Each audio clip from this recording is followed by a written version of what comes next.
Sustainachella. Thank you so much for joining us today. Happy Wednesday. We made to the middle of the week. Thank you so much, guys. And today I'm super excited because we are going to be talking about green infrastructure and living shorelines. So my name is Flavia Tonioli. I'm with the city of Miami Beach. And we also have here Yanni Pineda. Say hi, Yanni. Introduce yourself. Hi, I'm Yanni Pineda, the Senior Sustainability Specialist with the city. All right, thanks, Yanni. And we have a pretty jam agenda today, so we are going to be moving forward and actually start warming up the chat. So before we do that, Yanni, you want to do some of our housekeeping? Sure. So for those of you who haven't joined us in the past, you may notice that your videos and your audio is disabled. That's on purpose to avoid Zoom bombing. And if you want to ask any questions, we recommend that you put it in the Q&A box so it doesn't get lost within the chat. And while you're on the chat, we really want you to engage with everyone that's with us. We have about, I think, 30 people so far, 47 people have joined us. And if you use the chat, please select everyone in panelists or attendees, and that'll give everyone the opportunity to also know what you're thinking, what your comments are. Awesome, thanks, Yanni. So let's warm up the chat. Do you want to move forward with our poll? Yeah, we're going to show you guys a little poll. It's going to come up on your screen. We want to know a little bit more about who's here with us today. All right, and let's see if it goes. All right, it's Was in it sent there. out? Yep, it's in there. Okay, folks, so we see a lot of folks from Florida so far. And where are you guys from Florida? The folks that responded Florida. Oh, there is someone from another country. Where are you guys from? You guys can chat on the chat. Virginia K. Davey, cool. The Grove, yeah, Les is in the house. Love the Grove too. Miami Springs, Byron Fly, Gainesville, go Gators, go Gators. North Bay Village, Germany, Sarasota, Pinellas County. Oh my God, we are all over the place. Awesome. Thanks so much for joining us. And Yanni, we have over 80% that have voted. I think folks are a little bit slow, but do you want to just share the results so everybody can see it? Sure, I'll end the poll. Cool. All right, there you go. All right, so the majority of the folks from Florida, 23% from Miami Beach. Miami Beach community. Help us say welcome to all the other folks, just because we are the city of Miami Beach. No, you guys are not all the other folks. You guys are amazing folks. And also, wow, 90% of the folks here know what green infrastructure is. I'm impressed. I didn't know what green infrastructure was until I started working with green infrastructure. So awesome, guys. All right, so Yanni, I'm going to start moving on. I'm going to close the poll here, and I'm going to introduce everyone to our amazing panelists, our friends here today. So Joe from the Nature Conservancy, welcome, Joe. Hi. All right. Glad to be here. We are glad to have you. Leslie with the Nature Conservancy. Woo-hoo! Hi, everybody. Welcome. Right. Leslie in the house. Rod with TNC as well. Yeah, Sustainachella. I love it. Thank you for having us. Awesome. Shannon with the Frost Science MUVE. Where are you, Shannon? Maybe you're muted. Muted. Here I am. Hi, everyone. Woo! All right, and Michael with West Palm Beach. Hey, everyone. All right, and welcome all the folks from West Palm Beach. Thanks so much for joining, guys. All right, so Shanna, I'm going to stop sharing my screen right now, and you can start sharing your screen so you can show your slides. And here you go. You got it. Awesome. All right, well, welcome everyone, and thanks for joining us today for Sustainachella, and I really appreciate being asked to join this awesome group of panelists. So I'm going to kick everything off into gear just to talk about a program that Frost Science has called the MUVE program. And so for those of you maybe that aren't familiar with Frost Science, or I saw someone from Germany, I don't know if you've been to downtown Miami, but this is an aerial view of our science museum. It opened in this location a little over 3 years ago, and it is a state-of-the-art museum, and it has three main components: a planetarium, science exhibitions, and a 3-story aquarium. And I kind of am in the area with the aquarium, where we do a lot of work on conservation and ocean conservation, and helping this area of environmental area in South Florida, and the importance, since we're right on the bay there, and we need to protect it. And we have a lot of great visitors that come to learn about science and to learn how they can help our area. So before this museum was open, it actually, we had a place in the Grove called the Science Museum, and this is where our program called MUVE was born. So MUVE stands for Museum Volunteers for the Environment, and in 2007, it actually started as an eco art project. So there was a project called the Reclamation Project, where if you see here in this image, there were mangrove propagules that are hung all over Miami. There's some hung in Miami Beach, in schools, in libraries, and there was about over 1,000 propagules hung at the Old Science Museum. And so this project was to raise awareness on the importance of mangroves, and kind of for general public, if they were to see this exhibition, they're like, oh, well, what are these random sticks sticking out of cups? And it's to spark interest and to really start a conversation about why mangroves are important. So from that exhibition, volunteers took these mangrove propagules out into habitats in the wild or shorelines that needed them, and they planted them. And so here's another image of what these cups look like. And so they brought them out into an area, different areas. Our big project was on Virginia Key with the help of the City of Miami and Miami-Dade County. And volunteers planted all of them onto these public lands that are now continuing to grow and really fortify our shorelines. But why did we pick mangroves? Why are they important? And what was the purpose of hanging them on the wall in the first place? So mangroves are helpful in so many ways, but what I like to talk about a little bit is biodiversity. So biodiversity is the variety of life in the world or a particular habitat or ecosystem. So mangroves are really, really great for having biodiversity. They serve as a rookery for important birds that we see here in this area, not only just birds, and there's species that live within the mangroves and call them home. So you can see here we have my little bird. We have some crocodiles sometimes. In Virginia Key, we see them. And then underwater, they're also serve for biodiversity as well. They're your nursery habitat for important juvenile marine life. A lot of those small fish start in the mangroves, and they make their way out into our coral reefs or into our oceans. And then some of them are really important fish species that we end up consuming. So it's important for overall economy and our health. And also they help to decompose leaf litter, which is the start of the food chain, and it stores carbon. So all of those little propagules that we planted and that survived helped create this really diverse habitat, or make it a little bit healthier than it was before. So they also help with coastal protection. So the mangroves are able to decrease wind and wave energy and sometimes even wave height. There's a lot of research being done on green infrastructure, which I'm sure you're going to hear a lot about later today. And so some of the studies have found that if a healthy mangrove ecosystem can decrease wave energy, wind energy, and sometimes even height. And that's really important to us in South Florida because we see intense storms, especially in the season that we're coming up to.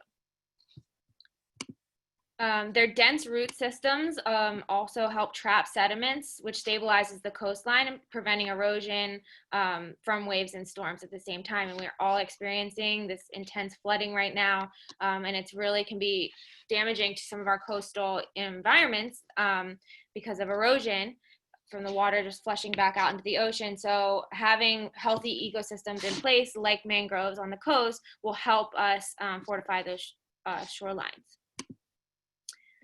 Additionally, they help that sediments from staying inland from going out and harming some of our other important ecosystems like coral reefs and seagrass. If those ecosystems are smothered by sediment, they can't grow and they can't thrive, they can't get the light they need, and they provide a lot of ecosystem services that we need as well.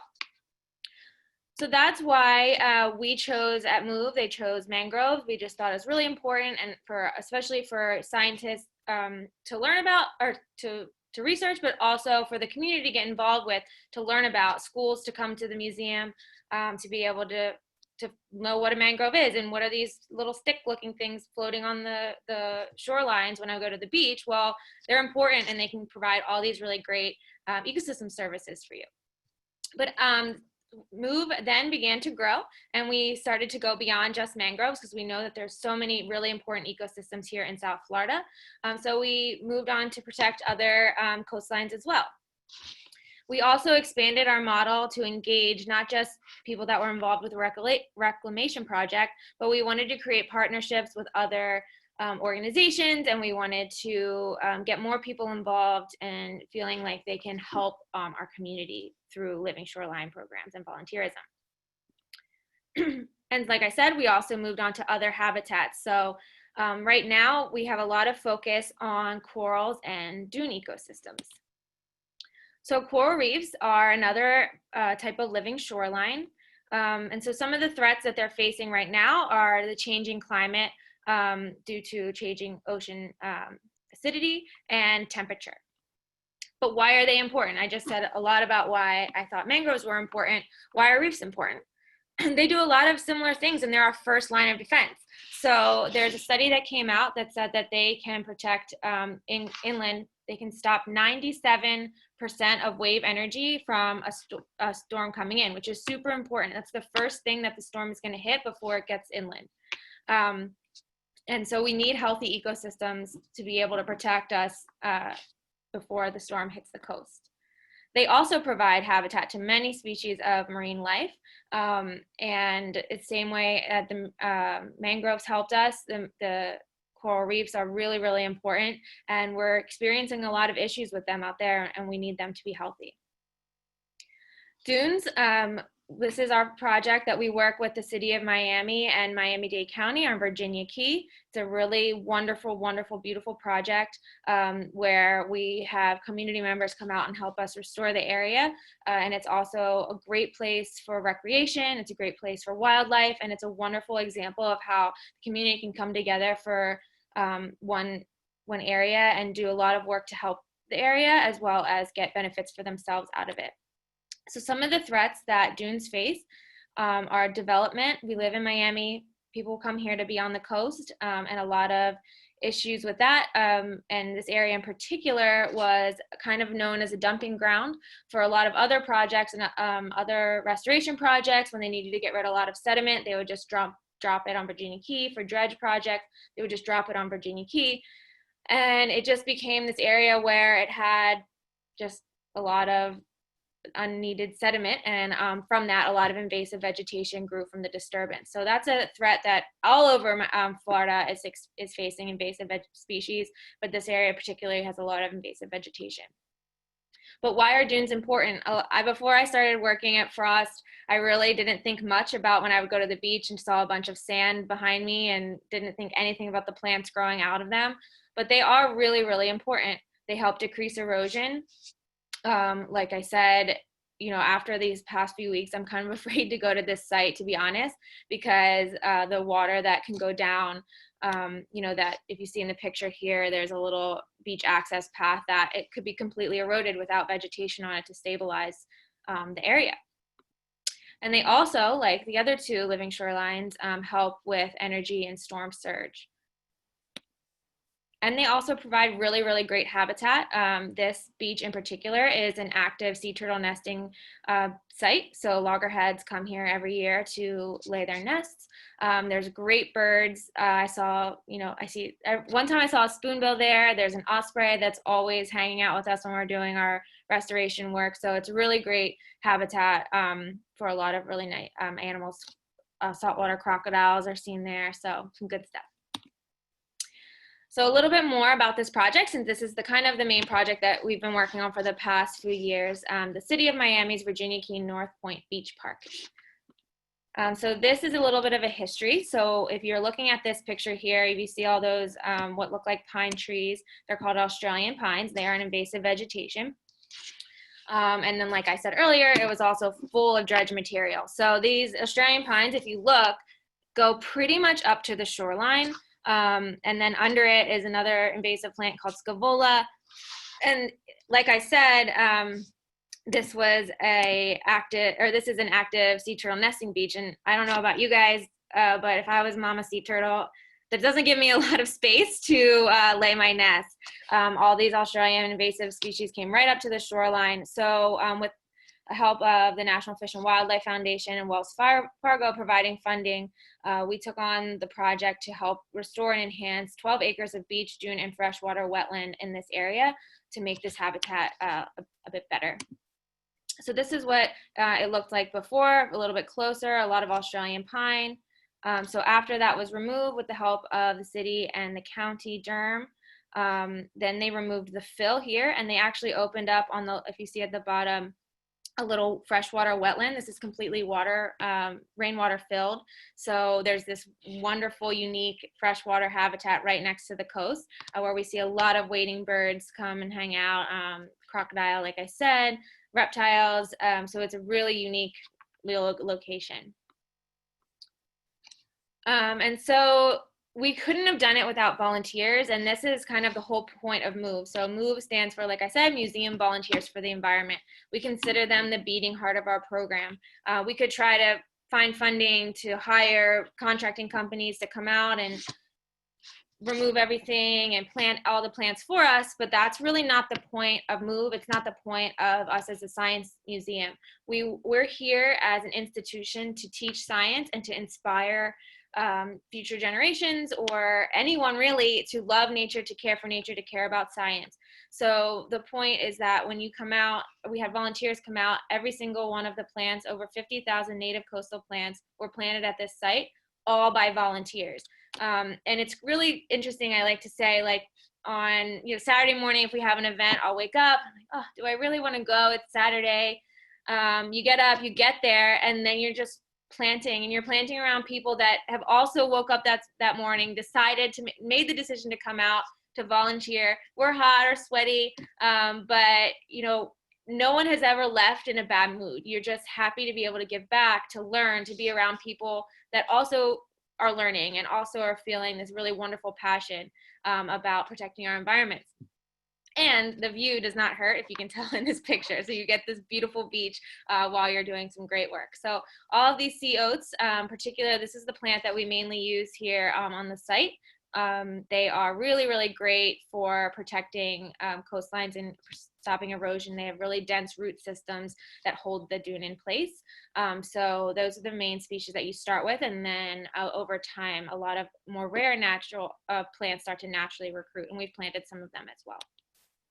So this is our after, and we're really, really proud of it. If you can see across the way, it's Fisher Island. Maybe behind it is some of Miami Beach.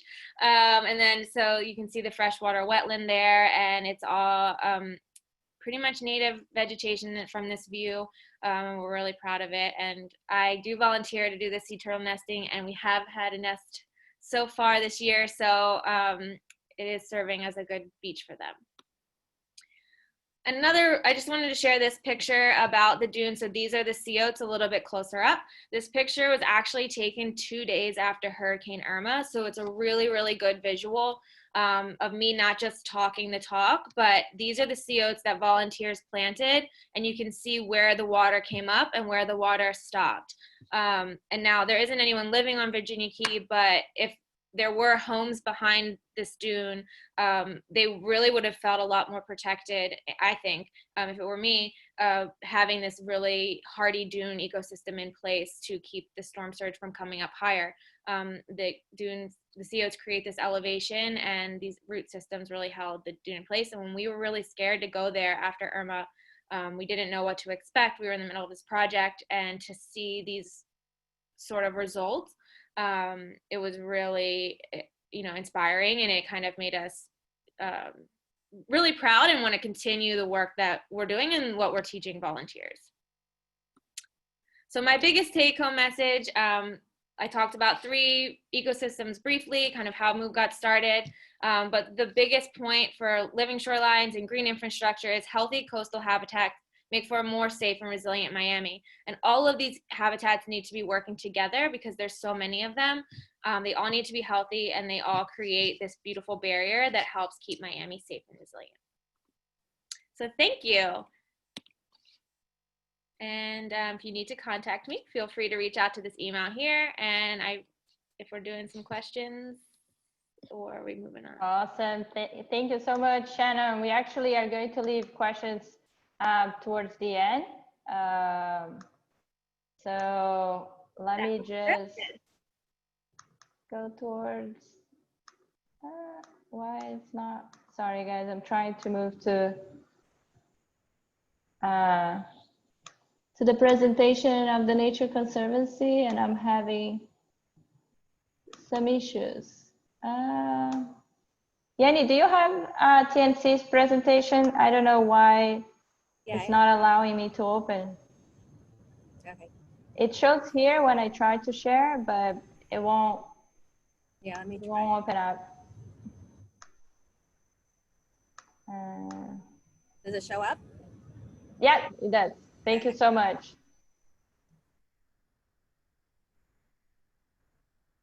All right, and now we have Joe with TNC. And Joe, I'm unmuting you so you can start the presentation. Okay, well, yeah, it's good to be here. When you asked us to be part of this, we thought it was a really good opportunity to kind of share some of our work here in South Florida and provide some context to kind of the Nature Conservancy and the overall kind of mission of the organization. So thank you to Flavia and the rest of the team at Miami Beach. You can go to the next slide.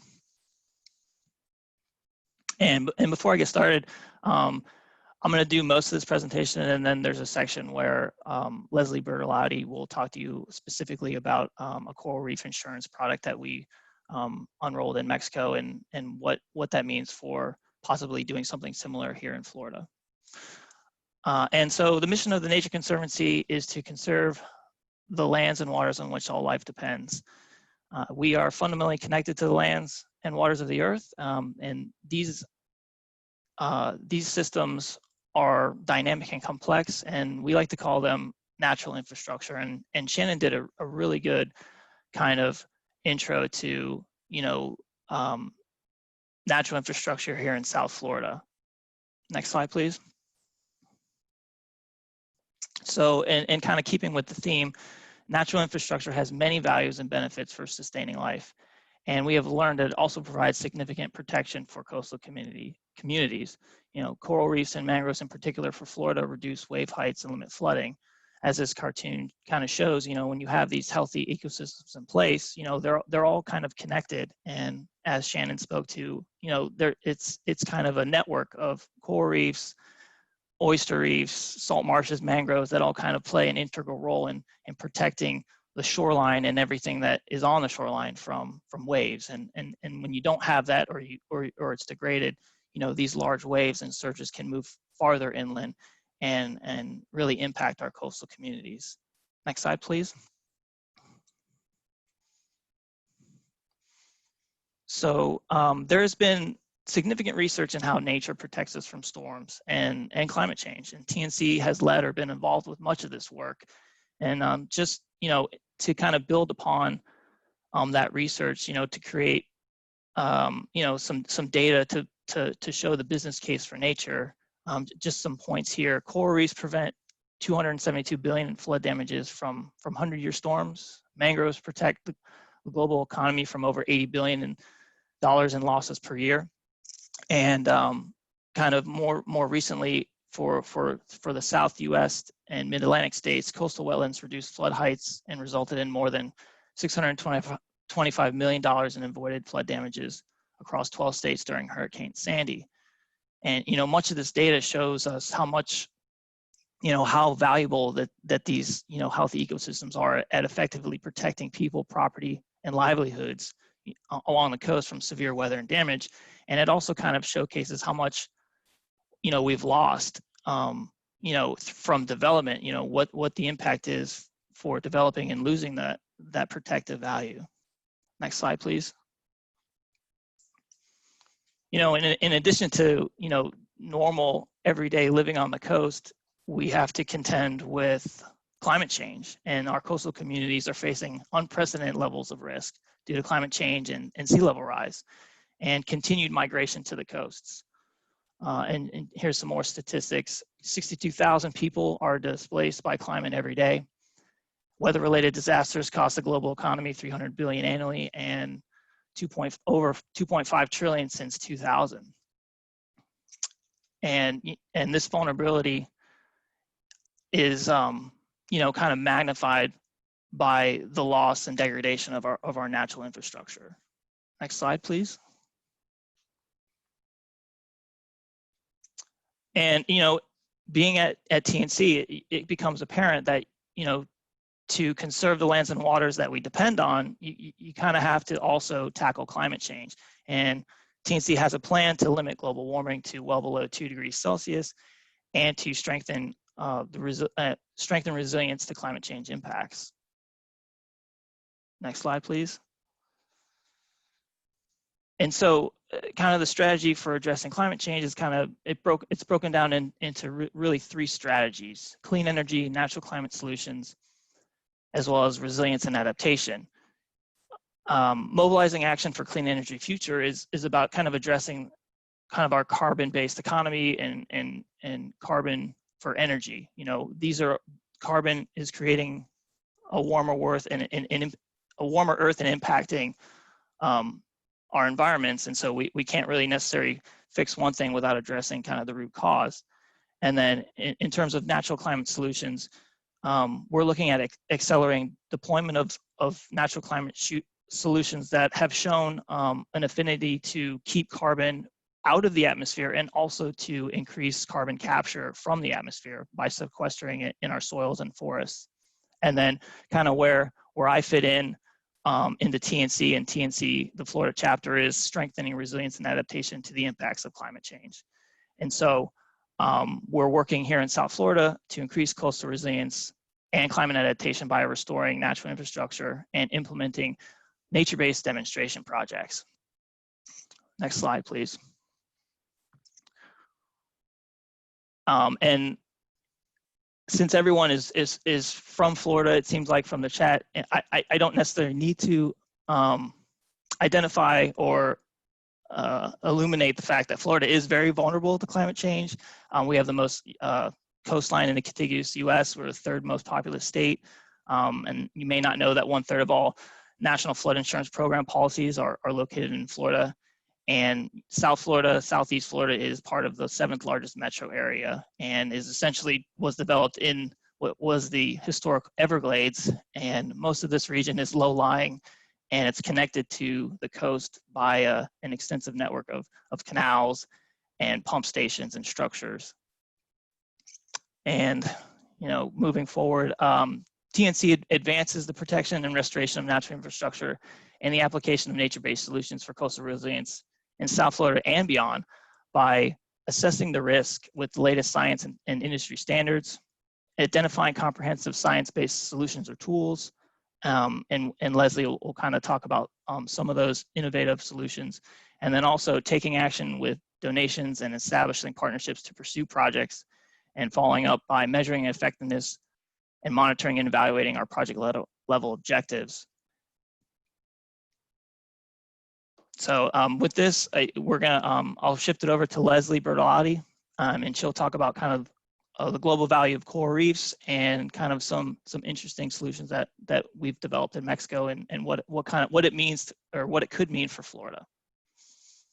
Great, thanks, Joe, and thanks to you and Sharon both for really setting the stage nicely for the importance of our coastal ecosystems and how they help protect us. I'm going to focus on a potential innovative solution to help protect our reefs. But first, why are we focused on reefs? Well, I think you heard Shannon say it great.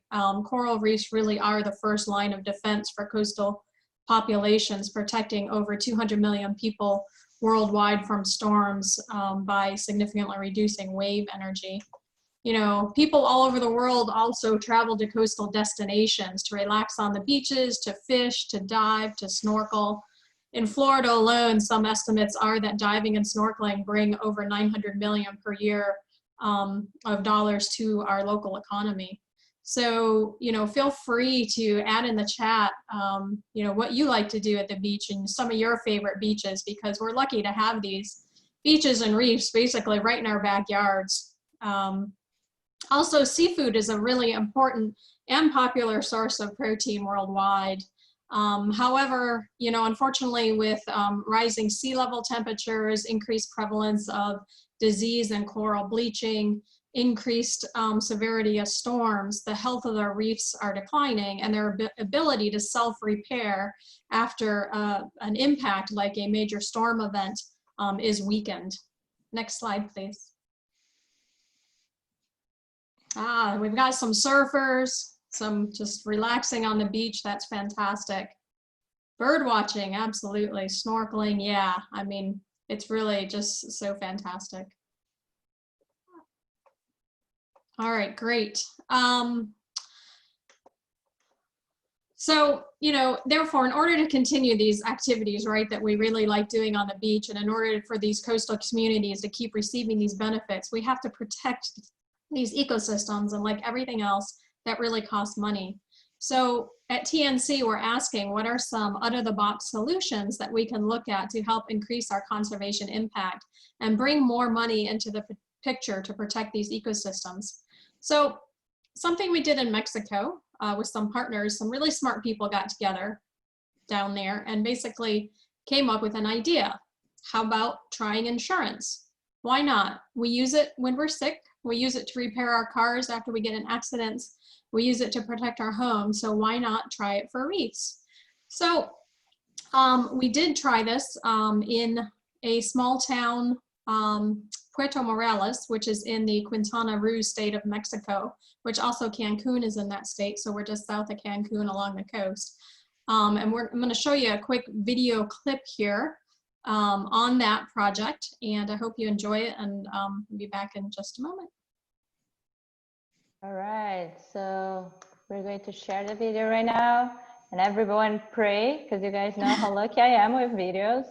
And here we go. Too often, leaders believe that somehow protecting nature, investing in the environment, is at the expense of the economy or human well-being. I couldn't disagree more strongly. We've made really great progress precisely quantifying what you can achieve by investing in nature and what it will cost.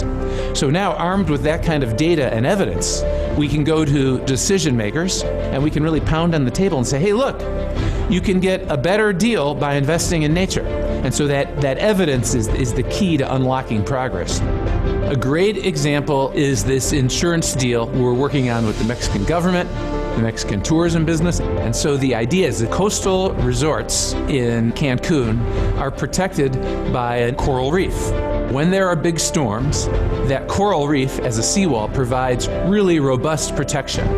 It's also an attraction for tourists. That's why people go there. They want to snorkel, they want to see fish and beautiful corals. So the idea is, how do we continue to invest in that coral reef so it provides protection, so it's an attractive asset for the tourism business, and of course, we want to protect it as conservationists. So we've got this insurance program now. As soon as there is a big storm that damages the coral reef, the payments are made immediately for restoration of the coral reef. And it's all done on a cost-effective basis. Reinvesting in the coral reef ensures it won't diminish in terms of a provider of risk reduction services.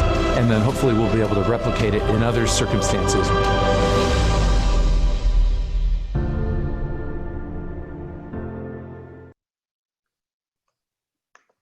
Great, thank you for that. And I hope you all enjoyed that video. And while they're getting back to the slides, I see we have someone from the USVI in the house. That's awesome. I used to live down in the Virgin Islands on St. John as well. Can't wait to get back there, so welcome. All right, so since this video, there's been a few updates. The insurance policy has indeed been established, so it's down there in place to help protect the beaches and the reef should they get hit by a storm. Also, if you're really familiar with TNC, you might have noticed that that was our previous CEO, but the message is still the same, and particularly at the end there, where the question is, you know, how do we scale this up? So if you can go to the next slide, please. Thank you. So with funding from Bank of America, we're looking at replicating this concept of what's called insurance finance disaster repair for natural infrastructure. And we're looking in multiple places all the way across the world in Indonesia. We're looking at 4 countries in Central America and 2 domestic locations, Mexico, Hawaii and Florida. And I'm gonna focus on Florida today. If you can go to the next slide, please. So just to highlight a bit as to why, you know, where you picked Florida as a location to look at this more, I extracted this graphic from a recent U.S. Geological Survey report that was very technical, and I'm not going to get into the details of that report, but what I do want to draw your attention to is the white box in the middle picture, which is supposed to show Miami-Dade County. Might not be exactly perfect, but that's a general idea. And then zooming in on the far right picture to that area. And what I want you to notice are the kind of deep, rich colors here, the pinks, the purples. And what that really represents are that these are areas along Florida's coast where the reefs provide the greatest protection in US dollars to the coastal communities from storm-related flooding. So it's really applicable to, you know, what's going on in your backyard. Next slide, please. So we're doing a feasibility study, and the first step in the feasibility study is to really look at what was done in Mexico and how we might modify that to work here in Florida. You know, can insurance be a tool in the toolbox to help repair reefs after damage from something like a strong storm, for example, here in Florida as well? So in order to do this, we have to answer a lot of questions. So one question that, you know, you might not have thought of is who can buy insurance? So in order to answer this, we had to dig into Florida insurance law, which, come to find out, is very flexible. Almost any person or entity with an insurable interest, that means they have something to gain from the reef, can purchase insurance. So that was a really interesting finding.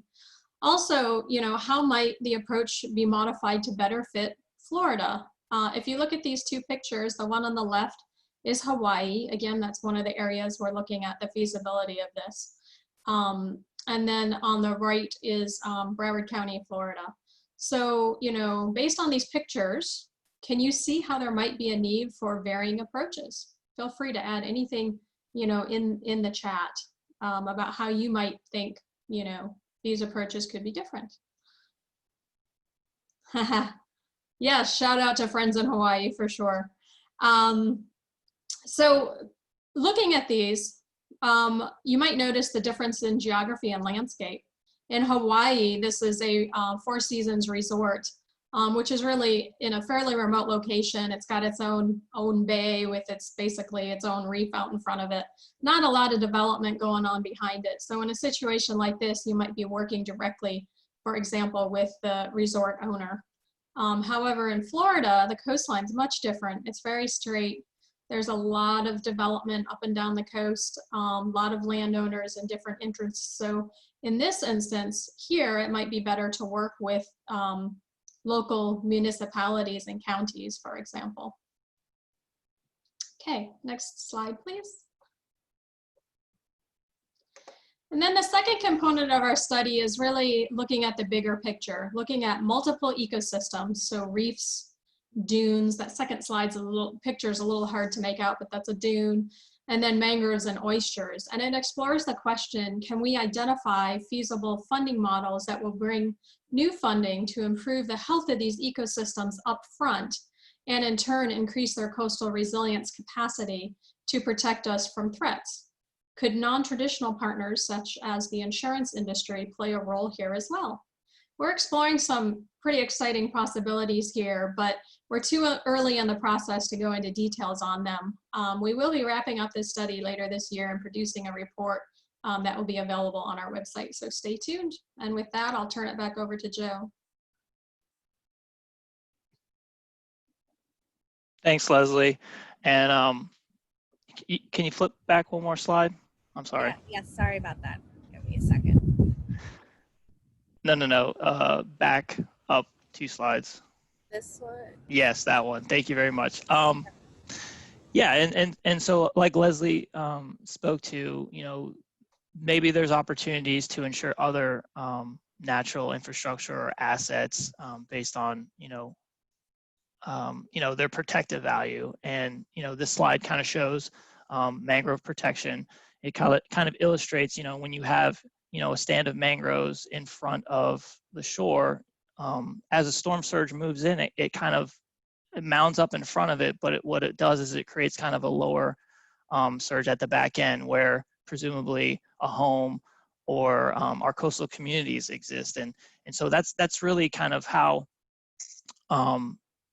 it's a kind of a showing of what the surge would be without mangroves. You can kind of see it there. It's just kind of inundating the shore. Hold on.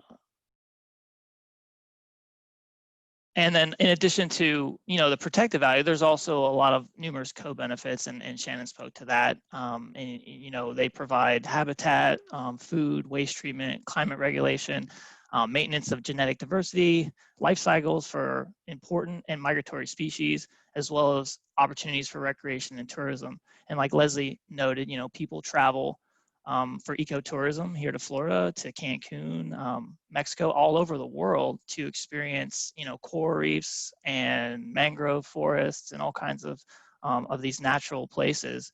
And so, you know, in it, there is multiple benefits to kind of this natural infrastructure. Next slide, please. And, you know, drilling down a little bit deeper, you know, assessing the risk and using the tools and science that's available to us now. I just wanted to present a recent finding that TNC partnered with Risk Management Solutions, looking at the value of mangroves to protect against storm surge during Hurricane Irma. And the results of this study indicated that mangroves in Florida protected approximately 625,000 people and prevented 1.5 billion in direct flood losses or damages. And so this is just kind of a picture showing, you know, the extent of flood, storm surge with mangroves and without mangroves. And you can see the aerial extent is much broader if there were no mangroves kind of in the southwest Florida. Next slide, please. You know, and you know, home here in South Florida, not only do we have to deal with storm surge, which is not necessarily a frequent occurrence, we also have to kind of contend with a longer term threat posed by sea level rise. And, you know, these seasonal high tides, or king tides as they're known locally, is becoming a frequent reminder of sea level rise. This is a picture of, I believe it's Miami Beach from last fall. And the city of Miami actually put out I guess a press release to indicate, you know, the times when these were occurring. We can forecast when they're occurring. And, you know, based on monitoring kind of tidal gauge station nearby, these tides were roughly 1.5 to 2 feet higher than kind of the highest high tides. And so, you know, looking at that, you can say, wow, that's pretty remarkable, and it may be a preview of what, you know, future sea level rise could look like, you know, 20, 30 years from now. And, you know, in kind of in that same vein, you know, NOAA is estimating that, you know, the number of days of tide-related flooding will increase significantly as sea levels rise and as these tides push higher and higher up against kind of our built environment. Next slide, please. Looks like a lot of people have a lot of anecdotal evidence of the king tides, which is it's telling. So you know, in terms of taking action in South Florida, TNC really has two main goals: to restore 5,000 acres of coastal habitat for the obvious reason of the ecological benefit, but also the protective value and the protection of people. And you know, we're looking to do this by implementing several nature-based demonstration projects. One with the City of Miami Beach at Brittany Bay Park, one with Palm Beach County Department of Environmental Resource Management in Lake Worth Lagoon, and then another project with the City of Miami at Morningside Park. And we're using private donations and collaborating with these local governments to implement these projects. And we believe that by illustrating the viability of these tools and strategies, you know, is an important first step to expanding and scaling them up for the region and throughout the world. You know, sea level rise is not just a problem unique to South Florida or the U.S. It's something that affects, you know, the entire world. And, you know, these are techniques and technologies that could be implemented on a grand scale. Next slide, please. So this is just a slide just kind of showing our collaboration with Miami Beach. If you're familiar with the area, it's Brittany Bay Park. It's kind of northern Miami Beach. This is a kind of an artist rendering of kind of the finished project, showing an overlooking the water. You know, this is a project that we're using support from NextEra, FP&L, to support the construction of a living shoreline here at Brittany Bay Park. The objective here is to kind of restore some coastal habitat in a heavily urbanized area, enhance kind of the seawall and bulkhead improvements that were recently completed. And this project consists of roughly about 500 feet of living shoreline planted with mangroves and native plants, which is about 50% of the total waterfront there at the park. And I believe, maybe Flavia can interject here, I think they will begin construction sometime this summer. Yeah, hopefully coming soon, Joe. Awesome. Next slide, please. So our second project that we're involved with is a project north of Miami Beach, near West Palm Beach, and essentially within a site of Mar-a-Lago, home of our president during the winter. This is a project that we are collaborating with Palm Beach County with funding support provided by the Batchelor Foundation and the Carrier Corporation. We are, you know, pursuing design and permitting of a resilient island.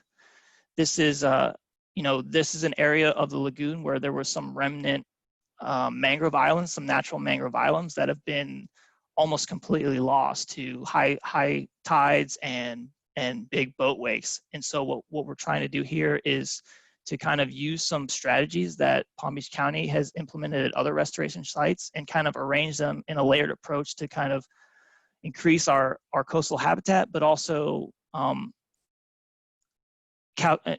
estimate kind of the efficiency of using these technologies to kind of protect against erosion and provide some additional nesting habitat for oyster catchers.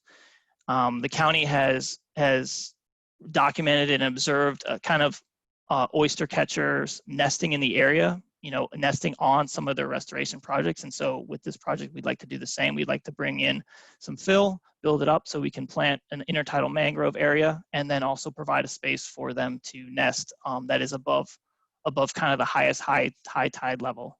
Next slide. And if you're not familiar with an oyster catcher, here's a picture of one, kind of basically looking for a meal. And to the right is what their nest looks like. It's basically just a scrape on top of the sand. So we're looking, hopefully, when we build this project, we can document nesting there and you know, providing space for wildlife. Next slide, please. And the last project that I want to talk about is a collaboration with the City of Miami for design and permitting of a stormwater and shoreline resilience project at Morningside Park. Morningside Park is on the mainland. It's kind of just north of the Frost Museum, I believe, the Frost Science Museum that Shannon showed a picture of. And this this park is kind of an iconic park for the city. It's one of the major kind of green spaces in Miami, and there is an extensive shoreline. It's roughly about 2,000 feet, you know, and as in this picture you can see, the tides at a high tide, you know, it's kind of inundating these trees that really aren't in the right position based on kind of the elevation of the water. And so we're looking at, you know, putting together a design that we can permit to improve this shoreline, create, you know, a native shoreline, something that where people can experience the bay, and then also provide protection to the adjacent neighborhood of Morningside. And so we've done some evaluations, and you know, TNC kind of envisioned like a basic concept for this site, and you know, based on our kind of modeling and analysis, a living shoreline here with kind of an elevated coastal maritime hammock or something of that nature will provide a significant reduction in structural losses during a 25-year or 100-year storm event. And so we've just kind of kicked off an agreement with the City of Miami, and we're going to be working with them to kind of develop a scope and try to put together a comprehensive project that not only addresses you know, the waterfront, but also stormwater. This is kind of the low spot of the neighborhood, and you know, when it rains, this water has to go somewhere, and so it's coming up against the bay, and so you know, there's definitely an interaction between stormwater and sea level rise and high tides, and so that's what we're looking to And really Joe, kind of work out. I apologize interrupting, but we are running out of time. Yeah, I know. I'm done. This is my last slide. Sorry. I'm excited. This is a good project. I don't know if anyone's familiar with Morningside, but we do get a lot of great feedback and energy about this project. So I'm very excited about it, and I think it's going to be a win for the City of Miami and really the region in general. And that's really kind of what we're trying to do with Morningside, is kind of scale this work and kind of replicate it elsewhere. And with that, we're done, and we thank you for the opportunity.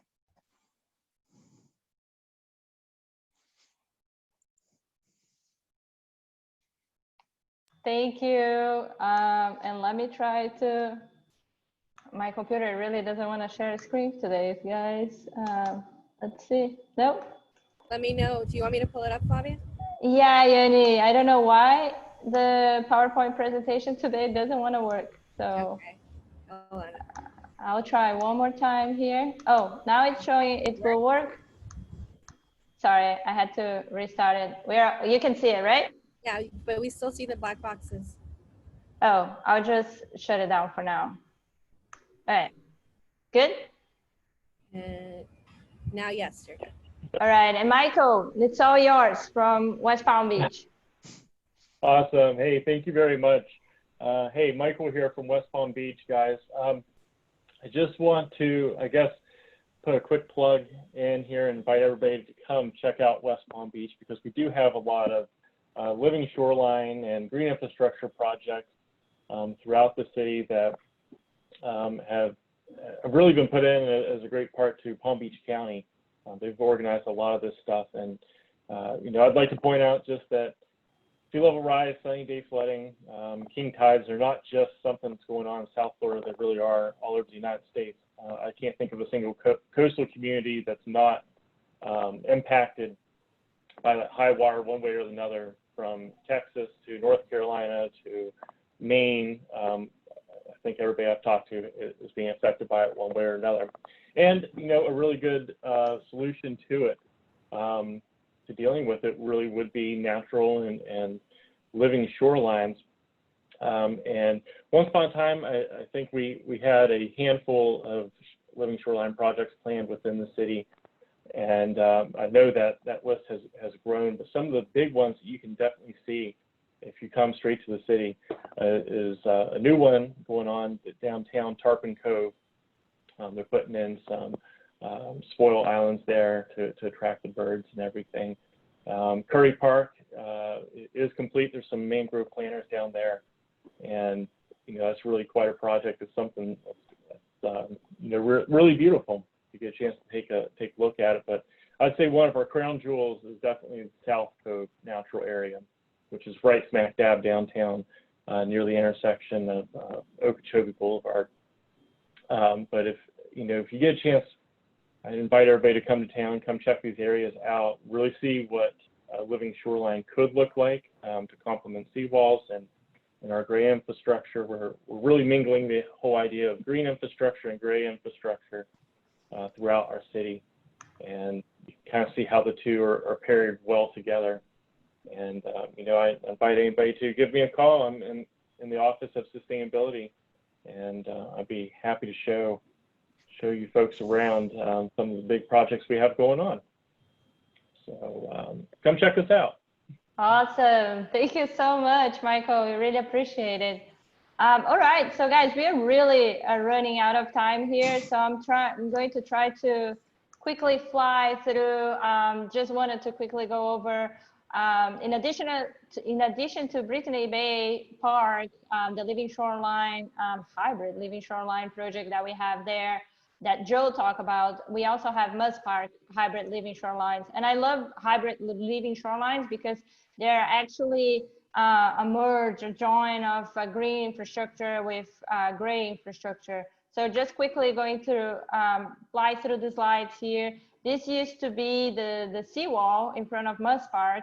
And I cannot see the chat right now, but I wanted to ask you guys if you guys know where MUVE Park is, if you have been there. It's around 4300 Chase Avenue. So it's a really cool park actually. And this is how it used to look like. And towards the end middle of the seawall, we had mangroves that naturally recruited on top of the seawall. Here you can see kind of the seawall a little bit falling apart. And here the mangroves that naturally recruited on top of the seawall, right in the middle of it. So what we did, instead of, we needed to rehabilitate the seawall, instead of just replacing the seawall straight forward, we decided that we needed to protect mangroves. Mangroves are a priority for us in the city of Miami Beach. So we redesigned the seawall in order to move backwards, landward, the seawall, that gray infrastructure, and then protect the mangroves that we had there. And in addition to that, plant more mangroves, more wetland vegetation, and create a living shoreline there. So here you guys can see the construction, how it looked like, and here how we start moving the seawall back landward in order to protect the mangroves. And next slide. Here we go. Here is right at this area where you see, where the seawall start going back landward. And then again, when we were constructing the seawall, you see it going back landward. The same on the other side and protecting the mangroves. So really cool project here. And in addition to that, we also added several trees and a lot of landscaping. So again, here you can see it's a good vision of the seawall going back landward, really protecting the seawalls. We had riprap, which pretty much rocks here, and also more vegetation. And here it's the finalized project. So you see all the trees, you see the riprap, you see all the mangroves that were protected. And in addition to the mangroves that were protected in that area, we are also planting more wetland vegetation in order to enhance that living shoreline. So those are the projects in Miami Beach that we are really looking at whenever we look at seawalls. It's not only about gray infrastructure, but also about incorporating green infrastructure to make our coast more resilient. All right, since we are running out of time, we are going to go to quickly Q&A. And Yanni, I cannot see the Q&A right now, so I need your help here to see if there is any burning questions or if we should fly through Kahoot, because we are really out of time. Well, we have one pretty easy question that was already answered, but just in case Shannon wants to say it out loud, someone was asking if all species of mangroves are native to Florida. Yeah, so not all of them. There's actually over 50 species of mangrove from around the whole world. The mangroves that we see here in Florida are the red mangrove, the white mangrove, and the black mangrove. And then buttonwood is, we kind of say it's a cousin of the mangrove. They're found in similar areas. The red mangroves are the ones that probably come to mind the most, are the ones with the prop roots that go that kind of are above ground and go in the water often. And then usually behind that, you'll find the black, and then a little bit more upland, the white. Awesome. And Shannon, they also want to know, how do they sign up for the community service, for the volunteers? Yay! So right now, obviously, we aren't really doing mass groups of volunteering, but we do hope to get back to that in the future. So really, you can stay tuned on our website. We have a calendar of events. You can go to www.frostscience.org/move, and you can sign up for our newsletter, and then you'll see, and then I'll send that out. I only send it out once a month. I'm not doing it right now, but when we're back up and running, so you can learn about the upcoming events and anything that we're going to be involved with that way. Thank you. And Yanni, as you start moving towards Kahoot and loading the page, I'll just throw the question out there for our panelists. So whoever wants to answer this one, guys, does it help to have mangroves in inland Florida for hurricane damage remediation?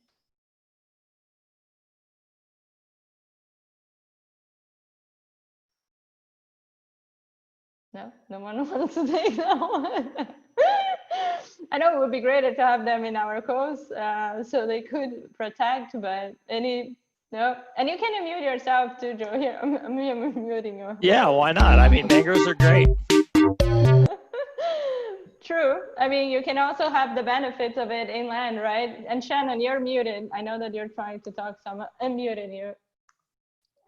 This is Leslie. I just add to that, you know, that there are all sorts of different vegetation that helps, right? Whether it's mangroves along the coast or more wetlands, freshwater wetlands inland, things like that. So I think it's important to also look at, you know, where that community type might exist naturally, and really build upon that.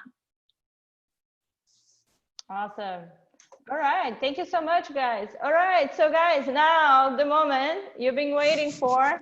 All right, it's Kahoot time. So you know what to do. You go to kahoot.it and then you put your PIN. So get your phone, www.kahoot.it, and then it will ask for your PIN, and you put 2229141, and it will ask you a nickname. And panelists, you guys can also join. You just cannot win because you already know the answers. So be slow. And for the ones that are new to Kahoot, Yanni, this is your show. Why am I talking? You go for it. You actually did really good, actually. So I was just letting you run with it. I'm going to put on my game show hat for everyone. So love it. As Flavia was saying, if you haven't played this game before, it's basically just a little quiz on everything you've learned today. And the scores are based off how fast you answer and whether you get the correct answer. So I hope that everyone was paying attention. And as always, I see a lot of people we've seen in the past with the same nicknames. I know Les is always our MVP, so I'm happy he's back. He's just been very quiet today. And we'll give everyone about another 30 seconds or so to join. We have a good number of people, and we'll get started. Do you think we have any other Q&As? Because I can't see it right now. No, we are good. Okay, we wrap it up all the Q&A, so we are good after. And we still have some folks joining. All right, guys, let's join. I I think we can get started. All right, let's do it. It's music time.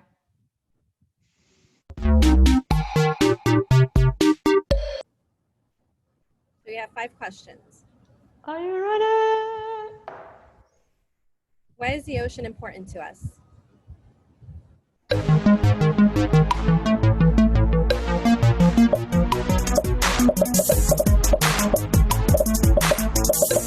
Here's yeah.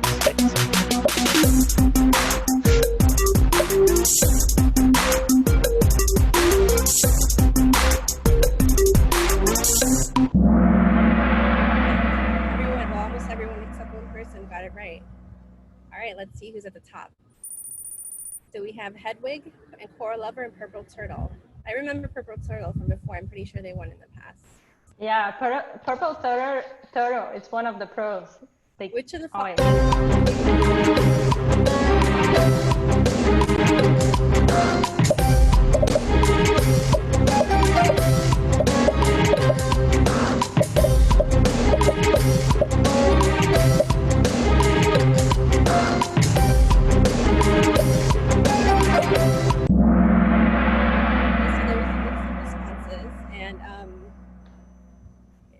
I think a good number of you got it right. So good job. All right, let's see who's at the top. So Hedwig is still at the top. Then we have Coral Lover and Marine. All right, let's move on to the next question. Hold on, I can't move on for some reason. Okay. How can marine protected areas help to alleviate the impacts of climate change?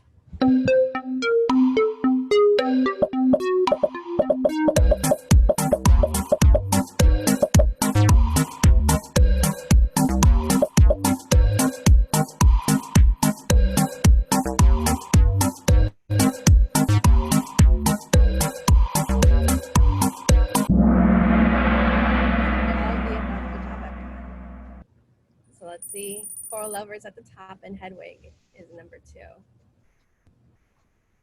Warming oceans cause coral bleaching, which can lead to coral death. This is a problem because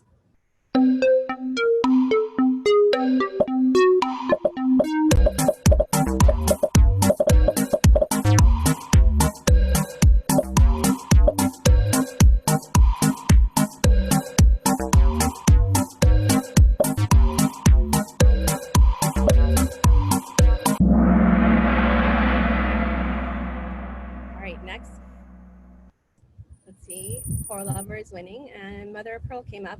Hedwig is still number 2. Why are mangroves important?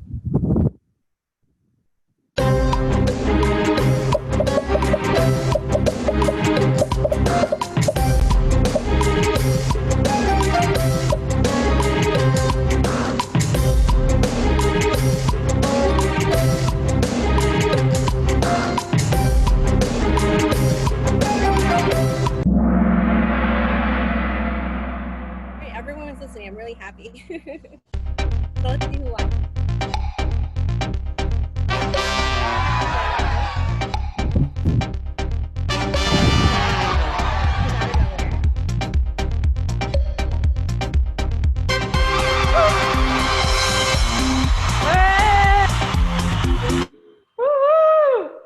All right, and guys, you can all unmute yourselves too. All the panelists. This is a party. It's Sustainachella. It's not only me and Yanni. We got super excited when we got the top. Good job, everyone. Woo-hoo! Yeah. Awesome. Thank you so much, guys. I really appreciate it. All right, so we are about time here. If anybody has no burning questions, throw in the Q&A right now before we move. Oh, good. All right, so I'm moving here my slide to, you know, what we all love and gratitude. Oops. And of course, today the slides don't want to work. So it's one of those days. But anyways, I want to thank all our panelists, Shannon, Michael, Joe, Leslie, Rod. Thank you so much, everyone, for joining us today. Thanks, Yanni. Thanks, Amanda, Michelle, and Betsy for all the hard work helping put Sustainachella together. And yeah, we are very thankful to have you guys all joining us. We have another Sustainachella coming on Friday at noon. Am I right, Yanni? Is that noon? Is that what That's happened? correct, at noon. And it's our housing department. They're going to be talking about all their service. So a lot of folks curious to know, with COVID, everything that's happening, what services the city is providing. So stay tuned. They're going to be joining us. And on Friday, we will also announce what's coming up on June. So yeah, so join us on Friday. And before I wrap it up, just want to check if any of the panelists have anything to share. Again, this is Sustainachella. It's your floor, so feel free to say anything you guys would like. Thanks, everybody. Yeah, thanks. This is great. Awesome. Yeah, All right. good to see everyone. All right. Well, thank you so much again, guys, and ending up as usual with lots of love and gratitude. Thank you so much. Sending good vibes to everyone. Stay healthy, and we'll see you guys on Friday. Thank you. Bye. Bye. Thank Bye. you. Thanks. Bye Yeah. bye. Thank you.